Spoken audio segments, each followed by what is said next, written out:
बिहार में जो सबसे बड़ी खबर ये है कि आज नीतीश कुमार के मंत्रिमंडल का आज विस्तार होने वाला है। शाम 4 बजे आज मंत्रिमंडल का विस्तार हो जाएगा। और सबसे बड़ी बात ये भी है कि इस मंत्रिमंडल के विस्तार में कई लोगों को जो जगह दी गई है, कई लोगों के नाम तो पहले से आ रहे थे कि ये नाम आएंगे, लेकिन कुछ लोगों के नाम थोड़े चौंकार हैं। जिसे इसमें हम बात करें तो संजय सरावगी जिनको मंत्रिमंडल में जगह मिल सकती है, जीवेश मिश्रा हैं, राजू सिंह है, विजय मंडल है, सुनील कुमार है, मोतीलाल प्रसाद है, कृष्ण कुमार मंटू जो है ये भी मंत्री बनेंगे। तो कहीं ना कहीं अभी कृष्ण कुमार मंटू के बारे में बताया, अभी आपने देखा कि इन्होंने कुर्मी एक महासभा की थी, यहाँ पर कुर्मी सम्मेलन किया था, यहाँ पर कुर्मी एकता रैली की थी यहाँ पर। उसके बाद कहीं ना कहीं ये लग नहीं रहा था कि कृष्ण कुमार मंटू जो है उनको मंत्री मिलेगा, लेकिन फिलहाल उनका भी नाम अब इस लिस्ट में है। अब शाम 4 बजे मंत्री पद की शपथ होगी, मंत्रिमंडल का विस्तार किया जा रहा है। विस्तार इसलिए भी जरूरी है क्योंकि पद खाली पड़े थे, विपक्ष लगातार सवाल उठा रहा था कि आपके पास मंत्री नहीं है। ऐसे में कई लोगों को खुश भी करना है।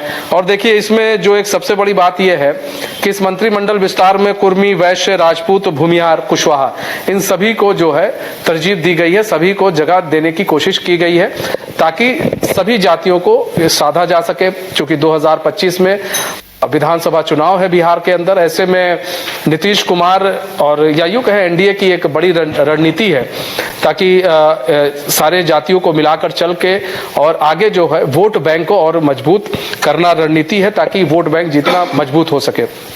इसमें देखिए हम बात करें जो संजय सरावगी है, जीवेश मिश्रा है, पंडित है, राजू सिंह है जो कि राजपूत है, विजय मंडल है, सुनील कुमार है और मोतीलाल प्रसाद है, कृष्ण कुमार मंटू है जो कि कुर्मी है। तो ऐसे में कोशिश की जा रही है कि एक एक जाति को अपने साथ मिलाकर चले। लेकिन इधर विपक्ष ने भी हमला बोला है। विपक्ष की तरफ से कहा जा रहा है कि मंत्रिमंडल विस्तार नहीं, सिर्फ और सिर्फ लॉलीपॉप है, चुनाव को देखते हुए ये लॉलीपॉप दिया जा रहा है। इसी पर हम पूरी चर्चा करेंगे। हमारे साथ बिहार संपादक एस के राजू जी भी हैं, उनसे हम चर्चा करेंगे। हम कहेंगे कि आए वो भी ज्वाइन करें हमको यहाँ पर बात करें। एस के राजू जी, यहाँ पर नाम तो आ गया है, संजय सरावगी, जीवेश मिश्र, राजू सिंह, विजय मंडल, तमाम 7 नाम हैं। ऐसे में सबको तरजीह दी गई, कुशवाहा हो, पंडित हो, राजपूत हो, कुर्मी हो, सबको तरजीह, भूमिहार हो, सबको तरजीह देने की कोशिश की गई है। क्या एक रणनीति बनाई गई है ताकि इन जातियों को चुनाव में साधना है और ताकि कोई नाराज ना रहे। देखिए मनीष जी, मंत्रिमंडल विस्तार की चर्चा जो है वो लंबे समय से चल रही थी और चूंकि आपको पता है कि बिहार में विधानसभा चुनाव में मात्र 7 महीने का वक्त बचा है और बिहार में जो विधायकों की संख्या है 243, उसके आधार पर 38 मंत्री कुल जो है वो बिहार में बनेंगे।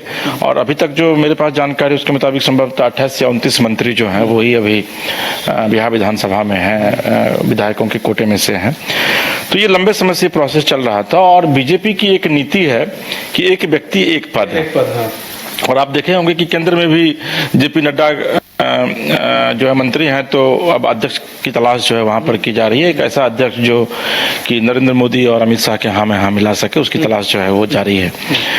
तो बिहार में भी दिलीप जायसवाल जो है वो है और उनको बेसिकली अमित शाह ने ही बनाया है यहाँ बिहार का अध्यक्ष। उसके पहले सम्राट चौधरी थे, तो सम्राट चौधरी को भी इसलिए हटाया गया था अध्यक्ष पद से क्योंकि वो उप मुख्यमंत्री बन गए थे।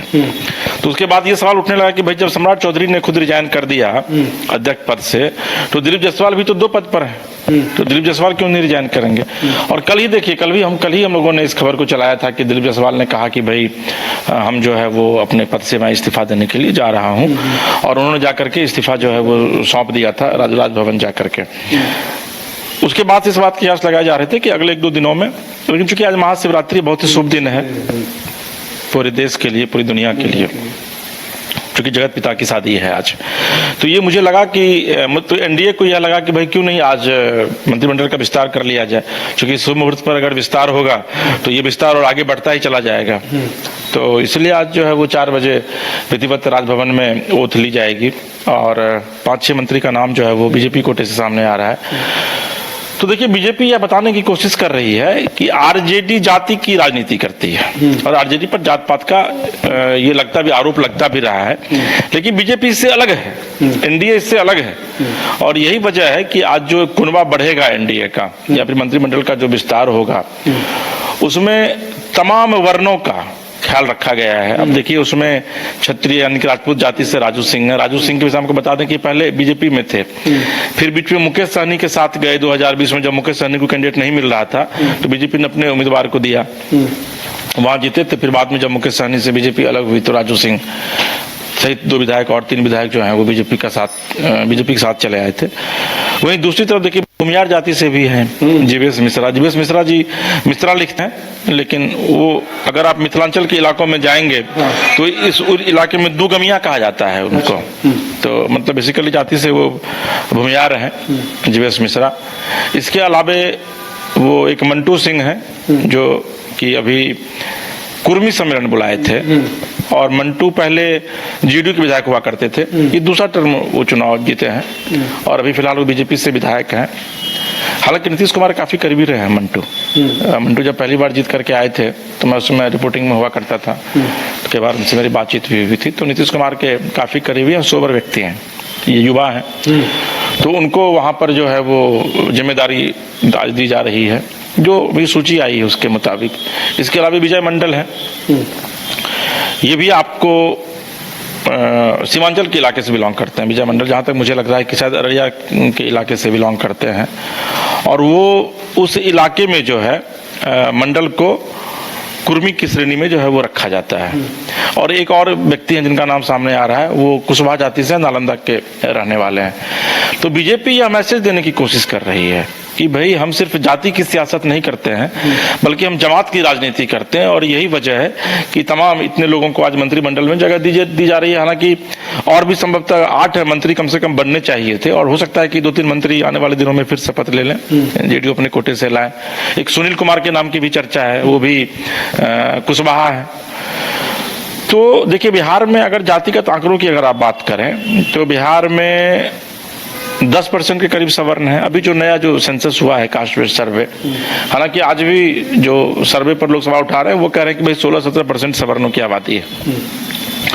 तो सवर्ण वोटर अगर एनडीए के पाले में चला आता है तो सरकार की कई आंकड़ों की अगर हम लोग माने तो 10% वोट आपको मिल रहा है, वो 10% वोट एक मुश्त शिफ्ट हो रहा है आपकी तरफ। इसके अलावा कोयरी कुर्मी की जो आप पिछले सेंसस की अगर बात करेंगे तो उनकी आबादी लगभग 10% के करीब है, उनकी भी कोयरी और कुर्मी की दोनों के मिला करके।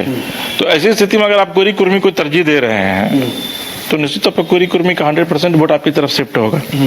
तो 20% वोट तो ऐसे ही आपका शिफ्ट हो रहा है। कोई भी चुनाव जीतने के लिए अगर 35-40% के करीब आपका आंकड़ा रहता है तो फिर आप सरकार बना लेते हैं कंफर्ट मेजोरिटी में। तो यही स्थिति है और यही वजह है कि बीजेपी, और चूंकि मुझे लग रहा है कि उस दिन प्रधानमंत्री भी आए थे भागलपुर, तो नीतीश जी से उनकी बातचीत हुई होगी, अनौपचारिक बातचीत, कि भाई मंत्रिमंडल का विस्तार कर लिया जाए। जेपी नड्डा भी बिहार दौरे पर थे, कल भी थे वो। नीतीश जी से उनकी अकेले में मुलाकात भी हुई है सर्किट हाउस में, नीतीश जी मिलने गए थे।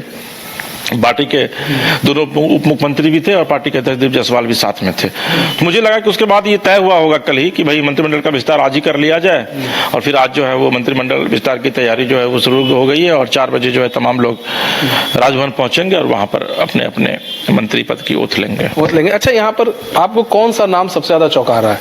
हमें मंटू जी का चौंका रहा है, आपको कौन सा नाम चौंका रहा है? नहीं, मुझे इसमें सारा नाम चौंका रहा है। अच्छा, ठीक है ना, क्योंकि विजय मंडल कोई चर्चित व्यक्ति नहीं है, उनका नाम अचानक सामने आ गया है।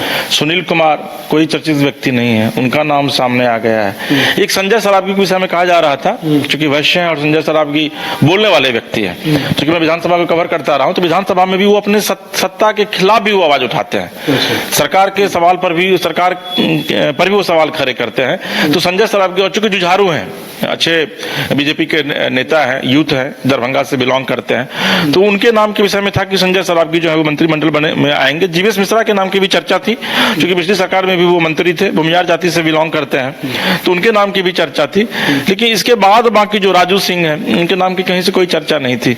लेकिन मुझे लगता है कि राजू सिंह को इसलिए लाया जा रहा है क्योंकि राजू सिंह जो है वो राजपूत जाति से बिलोंग करते हैं, और कहीं ना कहीं से ये सरकार को लग रहा होगा कि भाई राजू सिंह अगर आएंगे तो देखिए राजपूतों को बहुत ज्यादा जगह नहीं दी गई इस बार। तो और राजपूत वोट आपको पता है कि 2 वोट जो है वो मतलब फाइटर कास्ट माना जाता है, एक राजपूत को और एक यादव को। और जब तक राजपूत यादव के साथ थे, यानी कि लालू यादव के साथ थे, तो उस समय तक बिहार में लालू की सत्ता बनी रही। और राजपूत जैसे ही अलग हुए, उनकी जो भी आबादी है, लेकिन वो एक ऐसा फाइटर कास्ट है कि वो जाकर मतदान केंद्र पर वोट करता है, वो वोट करवाता भी है। यादव के साथ भी यही चीज है।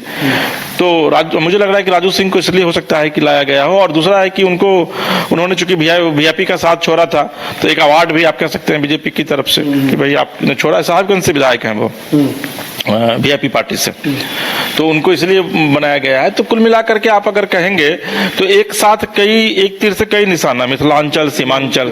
और एक ही जान लीजिए आप, मान लीजिए सीमांचल का जो इलाका है वो आरजेडी की पकड़ है सीमांचल के इलाके में। क्योंकि मैच समीकरण उधर काफी एक्टिव ही नहीं है, बल्कि मैच समीकरण के बल पे वहां से अच्छे खासे विधायक चुन करके आते हैं आरजेडी के। तो आरजेडी के किले को किस तरीके से डेमोलिश किया जाए, ध्वस्त किया जाए, इस पर भी जो है वो एनडीए ने निश्चित तौर पर विचार किया होगा। और यही वजह है कि एक अगर आप मंटू सिंह को छोड़ दे, मंटू सिंह को तो चूंकि उस दिन उन्होंने कुर्मी रैली की, और हालांकि रैली में बहुत ज्यादा भीड़ नहीं थी, ये कहने से गुरेज नहीं होगा, हम लोगों ने चलाया भी था कि रैली पूरी तरीके से फ्लॉप रैली थी। लेकिन उस रैली के माध्यम से अगर एक व्यक्ति पटना में 10,000 लोगों को भी जुटा लेता है, तो इसका मतलब है कि वो व्यक्ति ताकतवर है। तो अपनी ताकत का एहसास जेडीयू को भी और बीजेपी को भी उसने कराने। ये सवाल मैंने पूछा था, क्या आप अपने ताकत का एहसास कराना चाह रहे हैं यहाँ पर कि देखिए जो कुर्मी जाति को हम कितना एकत्रित कर सकते हैं, कितना इकट्ठा कर सकते हैं। और वो वहां पर उन्होंने भले ही फ्लॉप रैली हो, लेकिन आए जितने लोग आए, उन्होंने ये एहसास कराने की कोशिश की कि नहीं देखिए हम इतने लोगों को इकट्ठा कर सकते, इतने लोग हमारे साथ हैं। देखिए बिहार की राजनीति की एक सबसे जो बड़ा दिलचस्प पहलू है मनीष जी, कि बिहार में आप जिस जाति से बिलोंग करते हैं वो आपको बताना पड़ेगा, और खास करके राजनीति में तो दिखाना पड़ेगा। आप देखेंगे कि यहाँ पर आप पॉलिटिकल जो लीडर हैं उनके पास जाइए आप, और अगर आप उनकी जाति के हैं और नाम लिख करके भेजते हैं मिलने के, तो आपको तुरंत बुलाएंगे वो, क्योंकि उनको लगता है कि मेरी जाति का हो सकता है कि मेरे इलाके का है। तो वोट बैंक को साधने के जाति का सहारा तो शुरू से लिया जाता है, और बिहार ही नहीं बल्कि पूरे देश में। मैं तो चूंकि साउथ में भी काम किया हूँ, मुझे अनुभव है, वहां भी जात पात है, ऐसा नहीं है कि वहां जात पात नहीं है। नहीं, जात पात तो हर जगह है। तो क्या समझा जाए कि सीमांचल और मिथिलांचल को साध कर ये कोशिश की गई है कि आने वाले विधानसभा चुनाव में यहाँ पर मजबूत स्थिति बनाया जाए यहाँ पर। और चूंकि अभी विपक्ष का भी अब आ रहा है बयान, साहब ने वो कह रहे हैं कि ये लॉलीपॉप दिया जा रहा है और कुछ नहीं है, सब लॉलीपॉप है। अच्छा, सवाल ये भी उठ रहे हैं कि इतनी देर से विस्तार क्यों, पहले भी तो हो सकता था। अब 6 महीने बचे हैं, 7 महीने बचे हैं, मंत्री बनाकर किसी को बस खुश करना है। देखिए विपक्ष के पास तो चूंकि कुछ बचा नहीं है, तो बेचारा तेजस्वी बोलेंगे क्या, घूम रहे हैं, और उनके पास में ऐसे अस्त्र हैं जो कि उनकी शक्ति को ही फेल कर देते हैं, तेजस्वी की शक्ति को ही फेल कर देते हैं। तो उनके पास कुछ बोलने के लिए बचा नहीं है। लेकिन जो सबसे महत्वपूर्ण बात है, एक वीडियो इधर वायरल हो रहा था मनीष जी, मैं कल देख रहा था। उस वीडियो में आरजेडी के बीजेपी के तमाम नेता बैठे हुए हैं, और वो लोग ये कह रहे हैं कि फील्ड में एग्रेसिव अगर होना है तो लालू यादव के खिलाफ ज्यादा हुई है। अच्छा, तेजस्वी यादव के खिलाफ ज्यादा मत होइए, क्योंकि तेजस्वी का क्रेज जो है वो युवाओं में तेजस्वी के प्रति क्रेज है लोगों का। तो ये जो कुछ बीजेपी के नेता हैं, उसमें दिलीप जायसवाल, सम्राट चौधरी, विजय सिन्हा, तमाम लोग वो लोग बात कर रहे हैं, उनकी बात रिकॉर्ड जो है की गई है। हालांकि उस वीडियो की हम पुष्टि नहीं करते हैं, लेकिन इतना कहा गया है कि भाई लालू यादव पर ज्यादा अटैक करना है, तेजस्वी पर कम अटैक करना है। लेकिन इसके बावजूद चूंकि देखिए सीमांचल और मिथिलांचल एक ऐसा इलाका है जहां पर कि यादव मुस्लिम, किशनगंज, अररिया, पूर्णिया, कटिहार, ये तमाम ऐसे इलाके हैं। सुपौल का जो बॉर्डरिंग इलाका है जहाँ पर कि बड़ी संख्या में मुस्लिम हैं, और जो बांग्लादेशी जो माइग्रेंट्स है, घुसपैठिए हैं, वो आकर के यहाँ पर बसे हैं। और निश्चित तौर पर आपको पता है कि भाई बीजेपी को भी मुस्लिम वोट करते नहीं है, वो करेंगे भी नहीं, और बीजेपी इस मुखालफत में जीती भी नहीं। इवन कि कुछ दिन पहले ललन सिंह ने भी कहा था कि भाई मुस्लिम तो वोट किया नहीं है जेडीयू को। तो उस इलाके में अगर जो निचले तबके के व्यक्ति हैं, जो ओबीसी हैं, जो ईबीसी हैं, उस वोट को अगर अपने पाले में पूरी तरीके से एनडीए कर लेता है, तो फिर आरजेडी की करारी हार होगी। क्योंकि आप सिर्फ 2 जाति के वोट पर सिर्फ मैच समीकरण, और मैच समीकरण में भी 100% वोटिंग होती नहीं है किसी भी कास्ट में। तो ऐसी स्थिति में फिर आप वोट लाएंगे कहां से? तो एनडीए की एक बड़ी सुनियोजित राजनीतिक रणनीति है ये, जिस पर कि एनडीए चलने की कोशिश कर रहा है। और एक दूसरा आपका सवाल है कि क्या काफी विलंब हुआ। देखिए, एक बड़ा अच्छा गाना है मनीष जी, 1990 के दशक में, हम लोग उस समय छोटे थे, कि बहुत देर से दर पे आंखें लगी थी, हुजूर आते आते बहुत देर कर दी। तो वाकई में देर हुई है, लेकिन देखिए एनडीए का मतलब भी बिहार में नीतीश कुमार है, कोई बीजेपी नहीं। तो नीतीश कुमार जब तक फैसले नहीं लेंगे तब तक मंत्रिमंडल का विस्तार नहीं होगा। मुझे लगता है कि पहली बार ऐसा हुआ है कि 2 दिनों के भीतर प्रधानमंत्री से भी और राष्ट्रीय अध्यक्ष से भी नीतीश जी की मुलाकात हुई है। और निश्चित तौर पर जब मुलाकात हुई और नीतीश जी लाडले मुख्यमंत्री बन गए, तो फिर नीतीश जी को लगा कि भाई इसका एहसान कैसे उतारा जाए, तो बीजेपी के 5 लोगों को मंत्री बना देते हैं। सही बात है, ये सोचने वाली बात है। मतलब 7 में से 5 बीजेपी के और बाकी जेडीयू के। तो ऐसे में क्या समझा जाए कि बीजेपी का होल्ड जो है वो ज्यादा है। अच्छा, एक चीज और भी इसमें है कि देखिए, यादव की बात हम करते हैं, यादव नहीं लिखा कि यादव गायब है इस लिस्ट से, यादव को भी किसी को रखना चाहिए। नहीं, यादव को क्यों रखेंगे? नीतीश जी या बीजेपी यादव को क्यों रखेगी, ये बताइए आप। यादव उनको वोट नहीं करता, ये तय है। यादव सिर्फ उन्हीं लोगों को वोट करता है जो यादव कैंडिडेट होते हैं बीजेपी या जेडीयू में। अब विजेंद्र यादव कैंडिडेट हैं, तो यादव उनको वोट करता है कि चलो भैया, आरजेडी से यादव हारेगा तो अपना जीतेगा तो मंत्री बनेगा। नित्यानंद राय आज हैं उजियारपुर से सांसद, वो इसलिए हैं क्योंकि वो यादव है, केंद्र में उनकी पकड़ है, तो मंत्री बन जाते हैं। बाद बाकी मुझे बताइए ना, नंदकिशोर यादव 2020 में बहुत कम वोट से जीते थे पटना सिटी में, हारते बचे हैं वो। तो भाई, अगर यादव आपको वोट नहीं कर रहा है तो फिर सरकार काहे यादव को मंत्री बनाएगी? ये बात तो फैक्ट है। तो इसलिए जो है सो, और मुस्लिम को तो बीजेपी टिकट देती ही नहीं है, तो इसलिए यादव को इस फ्रेम में नहीं रखा गया। क्योंकि लेकिन नवल किशोर यादव यहाँ हैं, एमएलसी हैं, पिछली बार भी उनका नाम आया था, इस बार भी उनका नाम चल रहा था, लेकिन लिस्ट में देखते हैं नाम नहीं है। तो ऐसी स्थिति में ऐसा नहीं है कि जब आप वोट कीजिएगा तब ना आप रिजल्ट खोजिएगा। जब आप वोटे नहीं कर रहे हैं एनडीए को, तो यादव और मुसलमान को क्यों मंत्री बनाएगी? मुझे तो लगता है कि इस बार जो चुनावी परिणाम आएगा और उसके बाद तो जो 1-2 मुस्लिम मंत्री बनते हैं जेडीयू, उसको जेडीयू नहीं बनाएगी, क्योंकि जेडीयू को तो इसका नुकसान तो है। अगर आप बीजेपी के साथ है तो मुस्लिम वोट नहीं कर रहा है आपको। आपके पूर्व राष्ट्रीय अध्यक्ष ललन सिंह ने खुद बयान दिया है, देवेश चंद्र ठाकुर ने बयान दिया कि भाई यादव और मुसलमान काम नहीं करेंगे क्योंकि हमको वोट नहीं किया। सार्वजनिक बयानबाजी उन्होंने की थी, आपको भी याद होगा, हम लोगों ने डिबेट भी किया था। तो ये स्थिति है मनीष जी, और ऐसी स्थिति में हर एक राजनीतिक दल को परफॉर्मेंस चाहिए, और परफॉर्मेंस उसका बेहतर कैसे होगा ये उनके नेताओं को पता है। और यही वजह है कि आप नरेंद्र मोदी की बात कर लीजिए, जेपी नड्डा की बात कर लीजिए, नीतीश कुमार की बात कर लीजिए, ललन सिंह की बात कर लीजिए, क्योंकि ललन सिंह का भी बड़ा कद है जेडीयू में, तारीफ भी किया था। हाँ, पीएम मोदी ने तारीफ भी की थी। तो ये तमाम लोगों का अब एक ही है। एक चीज बड़ा गजब देखने को मिला है कि पहले नीतीश जी कुछ मामलों में एनडीए से अलग राह पकड़ते थे, साथ में रहने के बावजूद, लेकिन इस बार तो वो भी कमाल कर दिया है। अब इस बार तो वो वही भाषा बोल रहे हैं जो प्रधानमंत्री बोलना चाह रहे हैं या जो बोल रहे हैं। तो ये देखिए, इंटैक्टनेस होता है, एक लगाव होता है। आप हमारे साथ नहीं थे कल तक, तो आपको लगता होगा कि भाई राजीव जी कैसे व्यक्ति हैं, पटना में बैठते हैं, मुझे लगता था कि मनीष जी कैसे व्यक्ति हैं। लेकिन जब साथ हम बैठे, पिछले 3 महीने साथ हैं, तो एक इंटरेक्शन बढ़ता चला गया, एक दूसरे को लोग समझते हैं। तो अब नीतीश भी बेहतर तरीके से समझ रहे हैं बीजेपी को, और बीजेपी भी बेहतर तरीके से। तो ये जो लगातार आरजेडी की तरफ से कहा जाता रहा है, कांग्रेस की तरफ से, कि भाई अलगाव हो जाएगा, सरकारें गिर जाएंगी, टूट जाएगा, कोई गठबंधन बिहार में नहीं टूटने जा रहा है, ये भी जान लीजिए मनीष जी। और आने वाले दिनों में अभी आप देखिए ना, नीतीश जी अपने बेटे को प्रोजेक्ट करना शुरू कर दिया है, और इस खबर को सबसे पहले बायोस्कोप ने ब्रेक किया था, मैंने सबसे पहले ब्रेक किया था इस खबर को, और उसके 2-3 दिन बाद जाकर और सब चैनल ने ब्रेक किया था। तो ये चीज पता है नीतीश जी को भी कि बिहार में अगर शासन करना है तो बगैर हिंदू को साथ लिए हुए हम शासन नहीं कर पाएंगे। और जिस मॉडल पे उत्तर प्रदेश में योगी आदित्यनाथ चल रहे हैं, इस बार सत्ता अगर एनडीए के हाथ में आएगी तो बिहार भी उसी मॉडल को अपनाएगा, क्योंकि देश उस मॉडल को अपना रहा है। आप देखिए ना, योगी आदित्यनाथ को दुत्कारा गया, महाराष्ट्र में 18 सीट पर उन्होंने चुनाव प्रचार किया था, 17 सीट पर चुनाव वो जीते। वहां पर एनडीए की सहयोगी पार्टी अजित पवार ने विरोध किया था, लेकिन कोई फर्क नहीं पड़ा। आप हरियाणा में देख लीजिए, अभी आप दिल्ली में देख लीजिए, तो यह देश एक मॉडल को स्वीकार कर रहा है।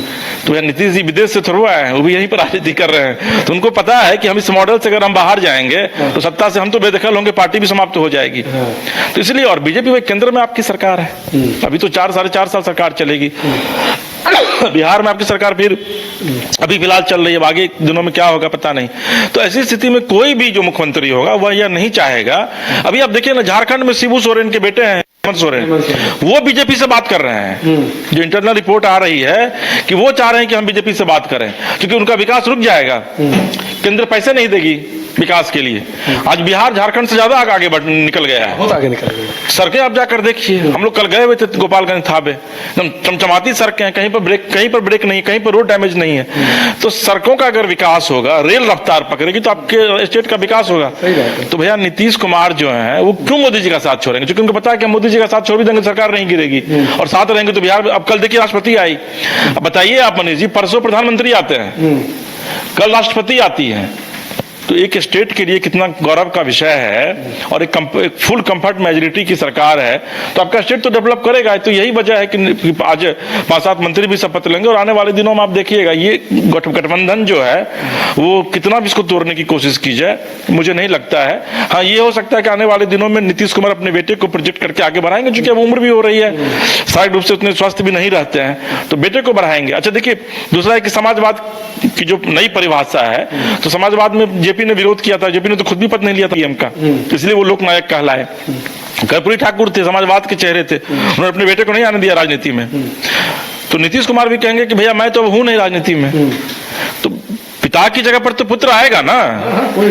वो तो कोई आईएएस की तैयारी नहीं कर रहा था जो कलेक्टर बनेगा, कोई पत्रकारिता की तैयारी नहीं कर रहा पत्रकार बनेगा। तो एक राजनेता का बेटा है, तो ऑब्वियसली नीतीश जी जाएंगे तो अपने बेटे को लाएंगे।